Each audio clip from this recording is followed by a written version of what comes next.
Hello, everyone. This is Linda Ferguson Karen Nelson Bell. and welcome to Platinum Prime for Life, your show that teaches you how to live a Platinum Prime life, which is a life of elegance and balance and all the good things. So, today we're going to be talking about the jar of life. Isn't that a cool title, huh? What's the jar of life? I'll take two. Yeah, we all need more life in our life. Anyway, so I am on a program where I read 10 pages of a business book every day. And I'm just finishing up one called Buy Back Your Time by Dan Martell, which is excellent. At the very end of this book, he talks about preloading your year. So it's businessy but it applies to every aspect of your life. And in it, he mentions the analogy big rocks, pebbles, and sand, which is almost everyone's heard of this. But let me ask you, Karen, do you know what that analogy is? Big rocks, pebbles, and sand?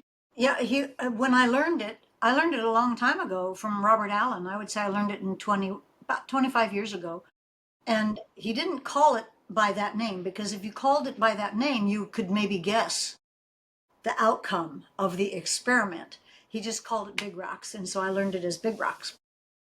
Okay, good. So, for those of you that aren't familiar with what this analogy is, a professor is in front of a class and he has an empty jar. I've heard different versions, so I'm going to actually say the one that I just heard again recently. Okay, He that'll be has, interesting to see how it compares. sure, this is a business meeting, and there's an executive of a company, and there's a jar full of sand. And the leader of this group says, all right, so this jar or sand represents all the things that you have to do on a day-to-day basis. So these are like all the little things like get up, make coffee, that kind of stuff. The pebbles are sort of medium, and the rocks are the big things that are like anchors, the things that you put around, um, you base your time around. So he says, here's a jar full of sand. Now fit as many big rocks as you can in the jar. And the CEO can't put in, as she leaves a bunch of big rocks out. So then the next thing he does is he dumps all the sand out and he says, now start out with the big rocks. And she puts the big rocks in, and then she puts some pebbles in and shakes those down and they fill up. And then she puts the sand in, and miraculously, everything fits. So that's the analogy. The big rocks represent, what do they represent, Karen? You already said it. They represent the things that they're the most important for you to do. But there is one last step. And here's how just to give you a pleasure, I think it will bring you some pleasure and a smile. So the professor that I heard tell the story put the big rocks in, and he asked his class, is there room for, is the glass full? And the class said yes. He said, well, and then he put the little rocks in. He says, is it full? And they said yes. And then he put the sand in, and he said, is it full? And they said yes, it's definitely full. But he took a pitcher of water and poured the water in, and so it was never full until it's. But the moral of the story was put the big rocks in first. You have to put the big rocks in first. Period. Good. So now here's what's interesting about that, and that is a great moral of the story. So, in relation to what I was reading and preloading your year, how that applied was in order to live a year, a perfect year, as perfect as you can get it, you always make sure that you put those main things in that 5 years from now you're going to go, God, I'm so glad those things were there. And that includes family. It includes whatever your financial goal is. If you have a financial goal, like a big goal that's there, a big health goal that's there, those kind of things, you put them on your calendar And then the medium level things get arranged around that. And then the day to days get arranged around that. Makes sense. So I like that very much for how you preload a year. But can you think of other ways to apply this? Um, I learned Big Rocks in conjunction with Eat the Frog. Do you know that one? I do. Well, would you like to tell the Eat the Frog? Because they kind of go together. It's like eat the frog, put the big rocks, and then go about your day. Well, I don't actually put them together, but so eat the But frog means if you did both of them, wouldn't that make it a pretty efficient and nice day? probably. Eat the frog very often, the way that I see it is you take a big task that you aren't relishing doing and you take one small bit of it and accomplish that first, and then the next, and then the next. And so that's my understanding of eat the frog. Oh, I just got that you did the thing that you didn't want to do. You did that first, and then it was done. And then you. I didn't know you could cut the frog up. Poor frog. You pick the thing that you least want to do and do that one first. Yeah. Yeah, well, that's what I said. You're not relishing. You're not relishing doing that No. thing. Uh-uh. So you do that first. Yeah. Yeah.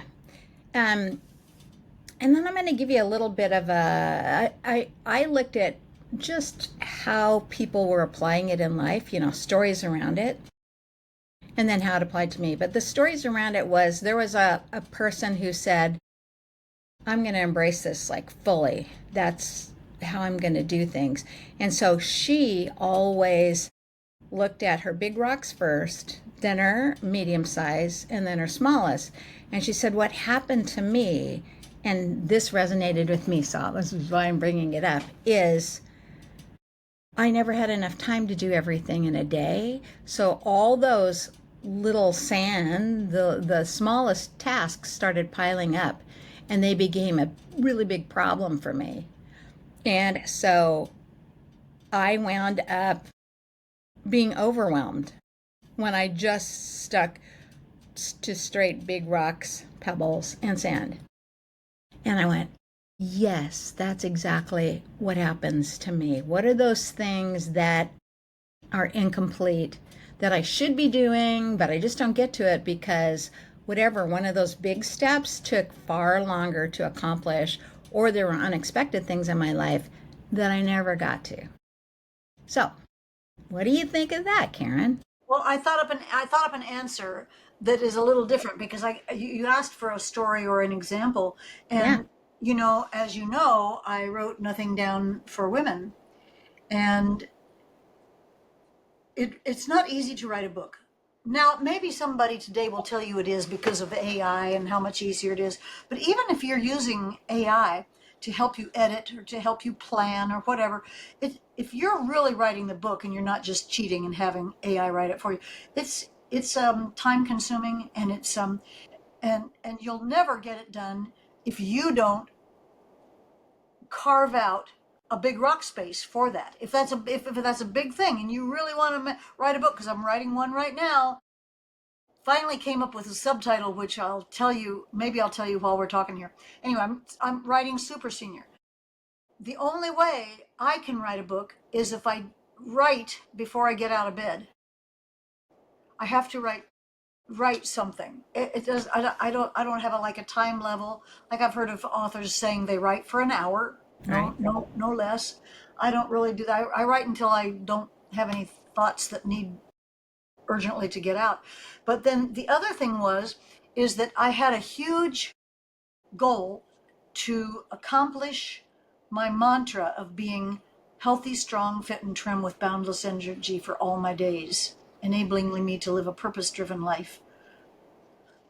Um, and the only way to do that for me was to do some exercise because I had, as some of my friends and followers know, I had a total knee replacement, and it forced me to exercise because if you don't exercise, you'll go backwards and it won't be good. It'll be worse. So for me, I started to get the habit of exercise almost 3 years ago. I would say I started getting the habit of exercising before I went downstairs. So that was for me having a healthy, happy fit and trim with energy. Body was important to me, especially at the age of 81, especially writing a book called Super Senior, because my brand is helping people get older better, or get older longer, or older better longer.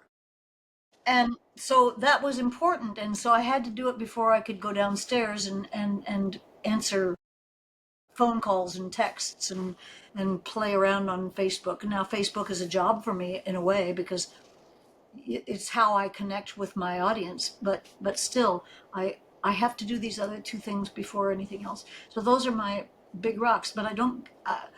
Yeah, there's a time limit, so I don't experience. And sometimes I can't even do those things because something else comes in and means that you have to go to a meeting, and I'm not going to write a book that morning. Try to Sure. always come back. Try to always come back and put that big rock before too much. Before there's too many pebbles and sand, and certainly before the water goes in. Okay, so in the way I apply it, I have a big family. I mean, it's actually not a big family, but it's a family.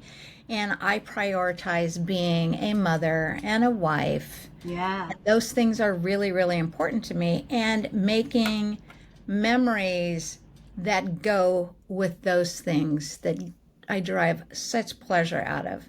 So, successful businesswoman for sure. But I balance it around those things that are important. So when I'm looking at a year used to be a long time. And suddenly a year is not a long time to me anymore. But on that, I put those things that are really important. So I used to take an annual trip out of state. All my children live away from me. So mom would go to see the kids for their birthdays. And that was something that I did until I got married. Now I have a husband who has his own big rocks. And one of the things that we're balancing is travel together. And so his life before me was centered around guitar shows. He restores vintage guitars and loves it. And so he always has multiple shows, 3 shows that he does a year planned, and getting ready for those takes a lot of energy. So just recently, my daughter says, "Oh, guess what? I'm going to come out for your birthday. I'm visiting you. I'm coming out." And I looked at my calendar, which was pretty much set up for the year, the trips I'm going to take, which ones my husband's going with me on.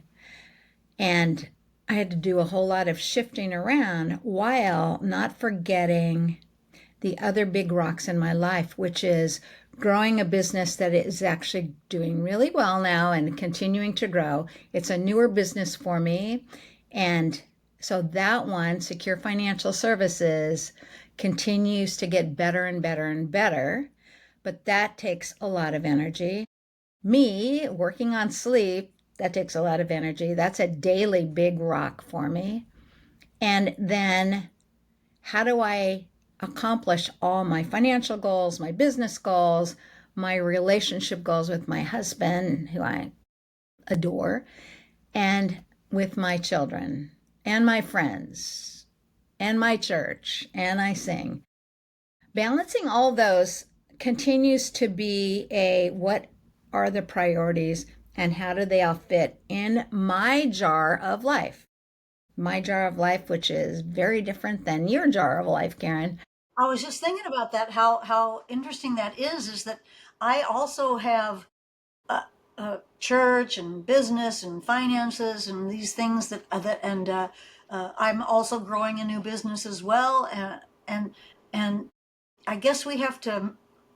I want to say we have to measure our rocks. Are they big rocks, or are they big pebbles, or little rocks? Big rocks, little rocks, big pebbles, little pebbles. Maybe you have to evaluate how things all fit together, because what you are just describing is like, okay, those all aren't exactly the same size rocks. Yeah, not at all. All right, so, well, how do you do that? Let's actually give some practical advice which goes along with the handout that we will be offering at the end of this episode. So you just can reply in a comment, or you can send us a Facebook message that says Big Rock Handout, and we will send you a PDF of that. But practical advice, how do you apply it? So I just mentioned that there's something called the preloaded year. A preloaded year is you load your calendar with your big rocks, whether it is business, relationship, so forth. And then around that, you plan your other events, but you make sure those things show up. All right, well, that's great for a whole year and a good way to plan. But then we live moment to moment, day to day. Like, how do we know we're getting to our goals? And so you can use the big rock analogy for, let's just take a week. And that's typically how I do it. What are the three main things I want to accomplish for this week that I know will get me more quickly toward my goals? And those tend to be financial or business growth, family. I am, as you can tell, I'm really big on that. And then relationships just in general. So, am I seeing my friends enough? Am I networking enough? What are those things? And tied into that, I will have some sort of a health goal. But the three big things I look at is where am I going this week and how does that fit into my quarter and how does that fit into my year? You're a So lot that's more. my advice. You're very, very organized, and that's very good advice. I like it. Have you ever spoken to somebody and you want them to do something, and they say to you, "I just don't have the time." And I know that a person can always find the time for what they want to find the time for.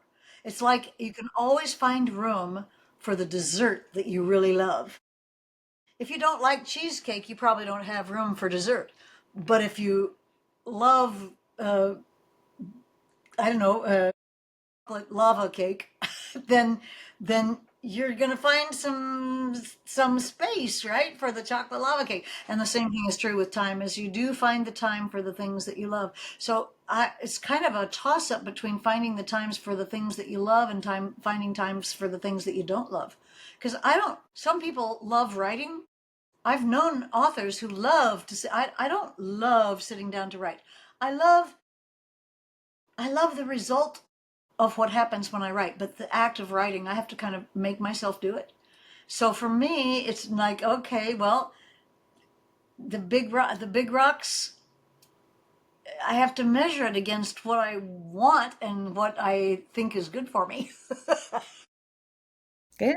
And you seem to have that down. I think you're doing that really, really, really, really well. Well, I tend to, sometimes I don't sleep well at night. I have been more recently sleeping really well, which I'm thrilled about. And we'll do an episode on what's been working for me. But it's still a bit of a convoluted solution to what should be you lay down, you're tired, you go to sleep, you wake up, you're refreshed, there you go. And it is very common for women, especially as you get older, to encounter that. So I'm definitely not alone on it. But so I actually have to gauge how to accomplish everything with the potential of doing it where I have to take a nap in the afternoon. That's my solution right now. And naps suck because you never wake up going, wow, now I have so much energy like you do at the beginning of the day. So I leave some time, some discretionary time in the middle of things, just so that I'm not overbooked.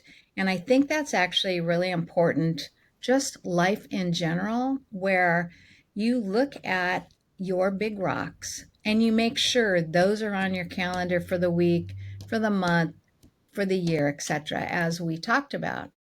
And then you look at what are the other things that will become big problems if they're not addressed. That would be like your finances, your taxes, and so on. Definitely not a big rock for most people, But if you don't keep your bookkeeping in, or you don't pay your bills on time or whatever, quickly becomes a problem. So you just make sure those things are on some sort of a list that you look at, and you filter them into your day. Other than that, I do leave time for someone calling and saying, "Hey, there's a big event this weekend and we really want you to go. Can you go?" Yeah, I almost always can move things around. Not always, but almost always. And so I do leave that, because those are the things that create great memories for me, quite honestly. I think you have a more balance in your life than I do. I do. Why I do think we? you have. I think you have more. Well, I mean, you go out to dinner with your sweetie. Yeah. I went. I took myself to dinner a few days ago. It isn't the same thing, you know. No, you I should tell me. We can go out. I took We, myself. I had a craving for barbecued ribs, and I took myself to a barbecue rib place. okay. And I ordered dry rub ribs because I figured they won't have the sugary sauce on them. And they were so good. And I said, "Hey, they taste way too good. Ask the chef, is there sugar in the rub?" And he said, "Yeah, absolutely." So, my pledge to not eat sugar. Well, Right. 3 times, I tell people I haven't eaten sugar for 7 years. 3 times in 7 years, I have willfully eaten sugar. One was when a person brought me keto cookies, but they weren't keto at all. They had sugar in them, and once I found out they weren't keto, I just finished eating them. Another was at a birthday party at the Cheesecake Factory, and I ate 2 or 3 bites of salted caramel cheesecake, and I don't regret it. So sue me. And then and then the other day I tasted those ribs. I said, "These taste way too good. I'll bet there's sugar in there." And then I just ate the rest of those ribs. So 3 times in 7 years I've willfully eaten sugar. Mm. Yeah, and You but should but be anyway, ashamed of yourself, Karen. I'm telling you. yeah. Well, the point being, I took myself for a pleasurable moment, but I don't very often because my schedule doesn't naturally match up to any particular person's, and I know I think you have a much more balanced pleasure life filled with. I mean, right, playing piano every day, that gives me pleasure, but that's part of my work. Well, we will talk about life goals on another episode, because I actually was thinking about how those things have shifted over time from Yeah. when I first started out until now. And some of those goals need to be brushed off. And I think they would serve me well to put some more focus on them. So, but that'll be another episode, another Oh, time.